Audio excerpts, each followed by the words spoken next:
Hello everybody, I'm Matt Stolbof and welcome to Coast College Basketball Show.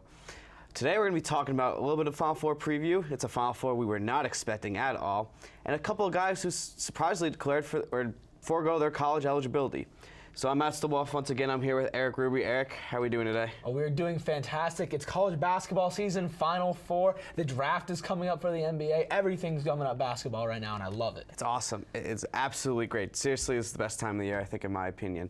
So we're starting off with the Final Four. As I said before, I don't think we were expecting this Final Four. I didn't have it in my bracket. Did you? Let's not talk about what brackets we picked. Let's just leave it at that. It's an interesting one. The right side of the bracket is pretty kind of what we expected. Villanova's playing Kansas, but on the left, Loyola-Chicago, Sister Jean in the game. Seed, baby. They're going in there. They're going to San Antonio, and they're playing Michigan, a team that some people expected, but most people did not. So very interesting matchup on that side, and we'll start with them. The Michigan-Loyola game we were talking about before the show, they're pretty similar.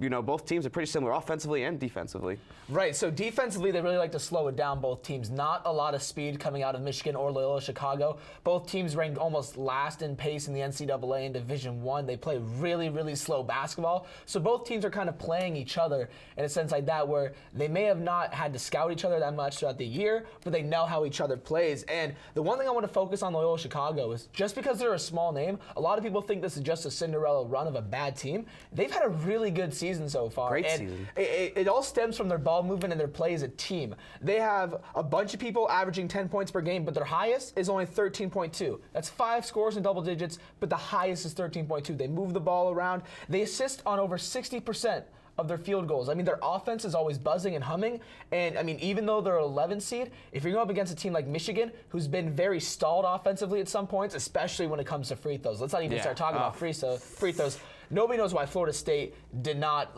even foul them, because Michigan does not shoot well as a team from free throw range, but I think that Loyola-Chicago, a lot of people are like, oh, it's a great Cinderella run. I think they can extend this run. I think that if they can play the offense that they've been playing for the entire tournament, where they have all five scores in double digits, they move the ball around, they're great defensively, they can switch 1 through 4 through athletes and all of that, I don't see why they can't be a struggling Michigan team. I won't say struggling, but not playing up to their potential Michigan team. Now, I know you have Loyola. I have Michigan winning this game, but you're right. This is a team, I think it's different from the VCUs and George Mason. They only had 5 losses in the regular season. So this was a team that dominated for the most part of the year. Very good team. They shoot over 40% for 3, as you said before. Very good offensively and defensively. But Michigan, not really this tournament, but I just remember looking back at the Big Ten when they were playing the Big Ten tourney in Madison Square Garden, and Abdul-Rahman was just hitting threes left and right. Mo Wagner was just unreal in the paint. I could see them becoming that team again in San Antonio. To me, it's a feel. It's a feel that they get that streak going. If they're hitting their threes and they're able to make a few stops, they can easily pull away early in the game and never take it back. I'd love to see Michigan play at their highest potential like they did in the Big Ten tourney. The problem is I haven't seen it in this tournament. Their only really dominant game was against Texas A&M. Everything else, including the first round against Montana, has been pretty shaky. I mean, even with Florida State, we mentioned the fouls. They only won by 4 points, and they won by 4 points when it could have been a closer game if Florida State had decided to spread it out and elongate that game instead of just taking the loss. And both teams have been lucky. Let's be clear about that. Sister Jean. Loyola probably should have lost to Miami, I think. They were just a lucky 3 that Sister Jean prayed for, getting that buzzer beater. And then the next game, which I totally just forgot the name of, their next opponent after Miami. You mean Tennessee? Tennessee, yes. Another similar bounce off the rim, go in for the game winner. So they've been a lucky team, and Michigan has as well. Probably should have lost to Houston. Houston, especially at the end, kind of dominated. Just the free throws really killed them there. And even against Florida State, as you said, weren't looking that great. And if Florida State fouls Michigan, could be a completely different game. Up by 4 in 15 seconds. That's a lifetime in college. Despite what Florida State coach says. Yeah. Exactly. Yes. We don't have to get into that. So your final prediction is Loyola? I'm going with Loyola just for one last reason here. They're 7-1 straight up and 8-0 against the spread as underdogs, and they're a 5.5 point underdog. So they thrive not being the favorite. I'm going to roll with the Ramblers. I'm rolling with Sister Jean. All right. You're in Vegas. Bet Loyola. I'm going to go Michigan. I just see them becoming that Big Ten team once again, hitting those threes, playing great defensively, and kind of just pulling away. So now we're going to move on to the second side of the bracket, Villanova, Kansas. This is arguably the game of the year. This is the game. Both teams, for the most part, were pretty good. Kansas had a little hiccup sometimes at Allen Fieldhouse, especially against Arizona State that one time over here. But overall, they've been pretty good. They have some great players. Finally made it past the Elite Eight. It's been a while. They've been to a few since winning in 08. So this was nice for Bill Self. Villanova, as we know, won a national championship 2 years ago. Had a big upset last year, losing to Wisconsin in the second round, but now finally making it to the Final Four once again. This is a team that's been pretty good all year. Jalen Brunson, Player of the Year, named yesterday. What do you think of Villanova coming into San Antonio against Kansas? I mean, Villanova's great. A lot of people pick Villanova coming in here for the correct reason. I mean, they have the best offensive college basketball. First in offensive efficiency, second in effective field goal percentage, first in points per game in Power Conference, and fifth in field goal percentage just overall. That is an offense to be scared of, even if you're Kansas. And Kansas is top 10 and 15 in a lot of those categories as well. I think that Kansas does have a chance. I mean, we're speaking like Kansas isn't a 1 seed. No, here. yeah. Kansas is a 1 seed. They had a great game against Duke. They're riding high. If Malik Newman can go off like he did in overtime against Duke, and Devontae Graham, I think, is one of the more underrated players in college basketball because people just Kansas in general has been more of a boring team here. Unless they haven't had the guys like the Bagleys or the dominance like Nova offensively. They've just been an all-around good team, and I think it's going to be a game of matchups. You were talking about before the show, game of matchups. I think LeGerald Vick is one of their best attackers, and Udoka Azubuike. I mean, a name at the beginning of the year. Everybody was like, he could be a great center prospect, and he's kind of fallen off a little bit. He's shooting over 77% on two-pointers this year, and I think him versus Omari Spellman, who's going to spread the floor out, it's going to be a battle of the paint versus three-pointers. But the name you mentioned before, Jalen Brunson, Player of the Year for a reason. I think that if he steps up to the plate, he steps up like he can. I think that Villanova can take this one, but I think it's going to be a lot closer than a lot of people are predicting. I think it's going to be a really close game. Him and Devontae Graham, that's going to be a great matchup. And Spellman, as you just said, Spellman Azubuike, they're going to be running up the floor, up and down the entire game. It's going to be great. The one thing, though, that really stands out to me for Nova is Texas Tech game. They shot 5 threes. They're a three-point shooting team. They made 5 of 20. They were not. That was a terrible game for them shooting threes. And they also held big Keenan Evans, third-team All-American, to 14 points, but only shot 3 for 14. Defensively, they were the best I've ever seen. Just overall, really good defensive team that I think can handle Kansas enough. I'm not going to say well. I think just enough where they can take a lead and win it. But we talked about Malik Newman. He dropped 32 against Duke. That's the great thing about college basketball. Any guy can step up. If he goes off like that again, then yeah, it's going to create problems for Nova. This is why it's one of the best games of the year, because there's so many possibilities that could completely change the game. But at the end, for me, having Brunson, having Spellman, having Bridges, having those guys who, especially Brunson and Bridges, who played in that big game 2 years ago, been there before, I think they're going to pull away and get the W. I mean, me too. I think so. Now we're going to go. We have Nova, and then you have Michigan or Loyola-Chicago. I think we're both rolling with Nova for national championship. Nova Nation on this one. Yeah. I think that this game right here will pretty much more or less be the national championship. In a lot of sports, people are like, when they have that inter-conference, match, that people say like maybe Rockets Warriors are going to be the finals this year, and maybe sometimes in the NFL that Broncos Patriots or something like that. But I think that this is going to be the college championship final. I think it's going to be Kansas and Villanova. Whoever wins that game, if Kansas does somehow pull it out with Devontae Graham and Malik Newman, I think they're going to go on to beat either Michigan or Loyola, or two different predictions. But I'm taking Nova with this one in a close game, and then in the next round, I don't care who it is. I think Nova's going to blow them out by at least 15. Me too. I think Nova. I just want to emphasize that one more time in the Villanova-Kansas game. Both these teams are similar also in terms of they're both pretty similar in talent for the most part, and they're pretty similar in experience. Devontae Graham, he's been there a million times, been in the Elite Eight, I think, almost every year of his college career, which is absolutely insane. Malik Newman, has been in college a few years. They have the experience. These are guys that are craving to be, they're coming back every year to win that national championship, and it's going to be a fun and exciting game. I think you just said game of the year is that game. Whoever wins that's going to be the national championship. Absolutely. I'm going to go Nova on that one. I'm going to go Nova as well. All right. So that was our Final Four. Hopefully it works out. Our brackets don't get busted there. We'll see. Who knows? Who knows? Watch Loyola just go all the way now. But now we're going to move on to a little bit. It is college basketball, also not. It's a funny little topic. So Darius Baisley, he was a Syracuse commit, number 9 overall recruit. I believe played in the McDonald's All-American game. he actually just decommitted from Syracuse and decided to go into the G League for 1 year before going to the NBA. Now, the way that works is you go into the G League draft, you get drafted by a G League team. Now, when you get drafted, that G League team, they have your rights, not the NBA team that owns the G League team. So he'll just play in the G League for 1 year and then enter the draft the next year.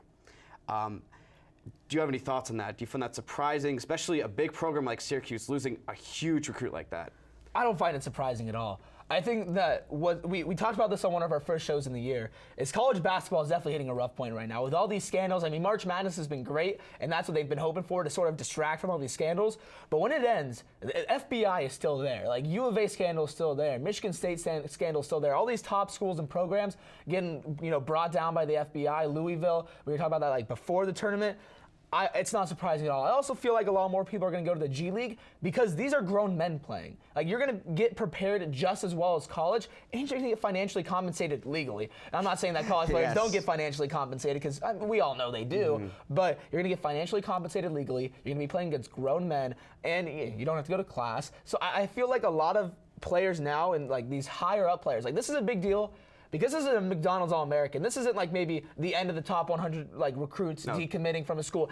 This is one of the best players in high school basketball deciding to do something not a lot of players have done. He said he mulled over going overseas, but at the end of the day, he said the G League was the best option for him. This is huge because if this becomes a trend, the NBA can sort of create a minor league system like the MLB and could almost make the NCAA irrelevant unless they change the rules with one and done, or they don't let kids go out of high school. I think he can make the NCAA more or less irrelevant if this G League can actually become something sustainable and that can get stars like Darius Bensley. Now, I still feel that you might disagree, but I still feel like college basketball gives you that better exposure, at least to scouts and at least to America, where you kind of create a little bit of a brand of yourself before you go into the draft. And do you find that the G League won't give basically that kind of exposure as much as you would in college if you played at Syracuse? I'm going to say absolutely not right now, but because he's the first one. And I think maybe because he's the first one, he'll get a little bit more coverage, but obviously there's not a lot of G League coverage just in the news in general. And I think that's just going to be the thing here. And I think he knows that. He's going to let NBA teams scout him. He may not be in America's eye. He's going to be in the NBA team's eye because you're that high of a prospect. People are going to come watch you. And I think that if more and more people go to the G League, it'll create more stories and it'll become a successful league to where people are reporting on it. So maybe not right now, maybe not with Darius Bensley, but in the future, if this becomes a trend, I don't see that being a problem, because if you're good, people are going to cover it. People are going to follow you. I mean, you can look at LiAngelo Ball out in Lithuania. If you have a name and people are going to follow you, you're going to get coverage no matter where you are, no matter where you play. Very, very good point. And another guy who's foregoing his NCAA eligibility is Fernie Simmons. This is a guy played at IMG Academy, did post-grad year there. Wasn't committed anywhere, but got offers from Florida, Florida State, Louisville, some very big schools, very well-known college basketball programs. And he's just deciding to go to the NBA draft, foregoing his college eligibility and go right into the NBA draft as well. So with him, do you see players doing that as well, where they'd either take a grad year at a boarding school, private school, anything like that, not even just going to the G League, just dominating basically in high school for another year, and then seeing where they get drafted after that? Yeah, you could look at maybe a Thon Maker who has done this in the past. Absolutely. I mean, Fernie Simmons has been another top prospect. Again, this isn't somebody who's just some bum who's deciding I'm going to forego my NCAA eligibility. Number 7 in the country, according to ESPN. This guy is really good at basketball. He's been scouted by NBA prospects, and this post-grad year is pretty much just like, hey, you don't want to leave high school yet? Hey, just stay around and play. Like, he should be in college right now, but he stayed, he played in high school, and he's like, you know what, I don't want to deal with these NCAA rules, violations, regulations. I'm going to go straight to the league. Again, it's the same thing with the G League. There are more and more options now for college players. If LeVar makes that Junior Basketball Association, if becoming overseas becomes a more viable option, the G League, post-grad years, this is going to hurt the NCAA.